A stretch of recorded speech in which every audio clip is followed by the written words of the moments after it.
आज के इस एक्सप्लेनर में आपका स्वागत है। आज हम एक ऐसे विषय पर बात करने वाले हैं जहां विज्ञान, वास्तुकला और हमारा प्राचीन इतिहास आपस में गहराई से जुड़ जाते हैं। केदारनाथ, एक ऐसा ढांचा जिसने प्राकृतिक आपदाओं और समय दोनों को मात दी है। 2013 की वो डरावनी हिमालयी जल प्रलय तो हम सबको याद है, जिसने पल भर में सब कुछ तहस-नहस कर दिया था। लेकिन उस भयंकर तबाही के बीच भी एक प्राचीन मंदिर बिल्कुल सुरक्षित खड़ा रहा। आखिर ये हुआ कैसे? चलिए इसके पीछे के रहस्यों को वैज्ञानिक और ऐतिहासिक दोनों ही नजरियों से समझने की कोशिश करते हैं। अब एक बहुत ही बड़ा और लाजमी सा सवाल उठता है। 16 जून 2013 की उस काली रात के बारे में जरा सोचिए। भारी बारिश, चौराबाड़ी ग्लेशियर का पिघलना और मंदाकिनी नदी में उफनती बाढ़। वो पानी अपने साथ पत्थर और मलबा इस कदर लाया कि पूरा का पूरा शहर बह गया। करीब 6000 जानें चली गईं। लेकिन जब तबाही का वो खौफनाक रेला इस पवित्र धाम की तरफ बढ़ा, तो कुछ ऐसा हुआ जिसने बड़े बड़े वैज्ञानिकों को भी हैरत में डाल दिया। मंदिर आखिर बचा कैसे? इसका सीधा सा जवाब छिपा है भीमशिला में। हुआ ये कि बाढ़ के उस विनाशकारी पानी के साथ पहाड़ से एक विशाल चट्टान बहकर आई और चमत्कारिक रूप से मंदिर से ठीक 50 फीट पीछे आकर रुक गई। इस शिला ने बिल्कुल एक ढाल की तरह काम किया। पानी की तेज धार इस चट्टान से टकराई और 2 हिस्सों में बंटकर मंदिर के दोनों तरफ से निकल गई। सबसे खास बात यह रही कि इस चट्टान ने न सिर्फ उस प्राचीन ढांचे को खरोच तक नहीं आने दी, बल्कि उस रात मंदिर के अंदर पनाह लिए हुए करीब 300 लोगों की जान भी बचा ली। जरा इस नंबर पर गौर कीजिए, 1000 मीट्रिक टन। जी हाँ, ये इस भीमशिला का अनुमानित वजन है।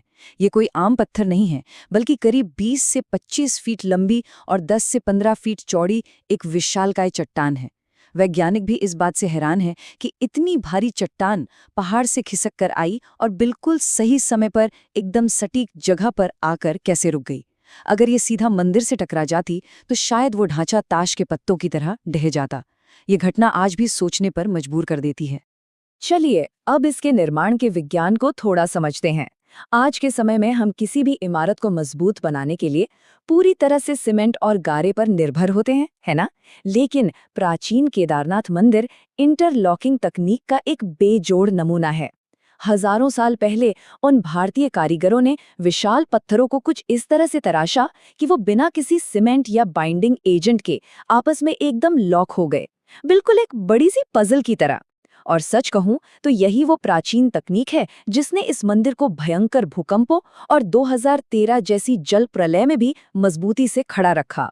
वास्तुकला के इस कमाल को समझने के बाद आइए इसके इतिहास और पौराणिक मान्यताओं के सफर पर चलते हैं। ये सफर कई युगों में फैला है। शुरुआत होती है महाभारत काल से, जब कहा जाता है कि युद्ध के पापों से मुक्ति पाने के लिए पांडवों ने यहाँ भगवान शिव को खोजा था।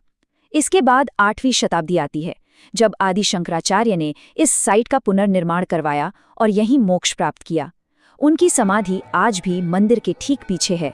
फिर 11वीं शताब्दी का एक बड़ा ऐतिहासिक प्रमाण मिलता है। एपिग्राफिया इंडिका के शिलालेखों में ये दर्ज है कि मालवा के राजा भोज ने भी इसके पुनर्निर्माण में अपना महत्वपूर्ण योगदान दिया था।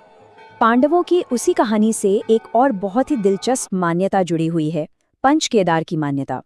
स्थानीय लोग मानते हैं कि पांडवों से बचने के लिए भगवान शिव ने एक बैल यानी नंदी का रूप ले लिया था।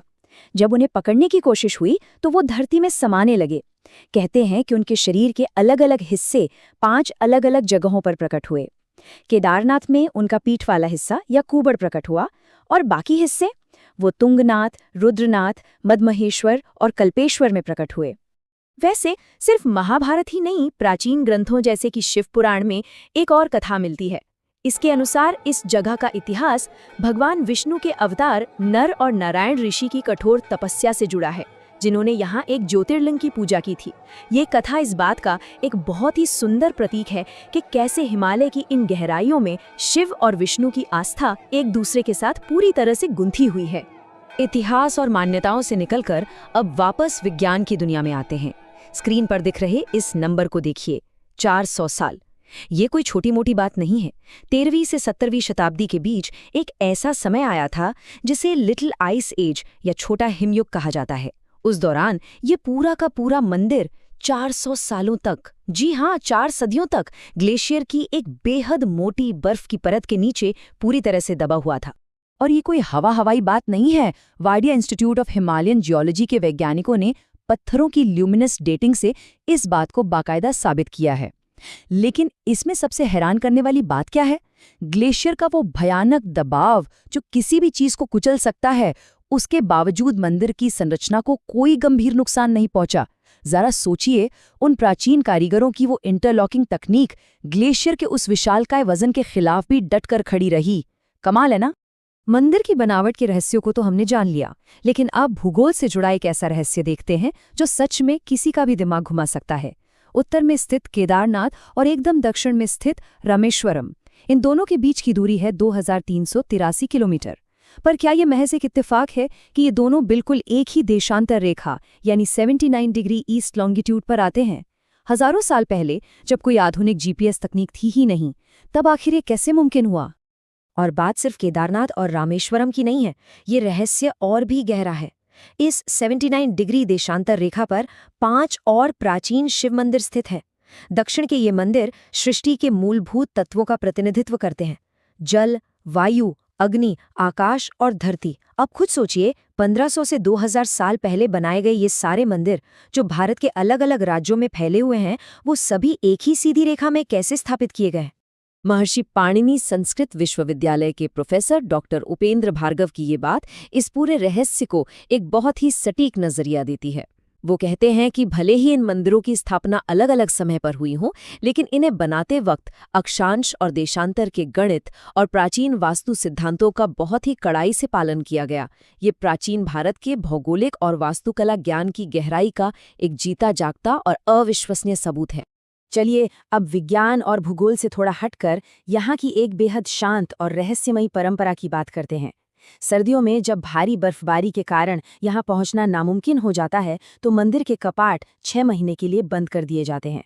भगवान की प्रतिमा को पूरे सम्मान के साथ नीचे ऊखीमठ ले जाया जाता है, लेकिन दरवाजे बंद करने से ठीक पहले गर्भगृह में एक दीपक जलाया जाता है।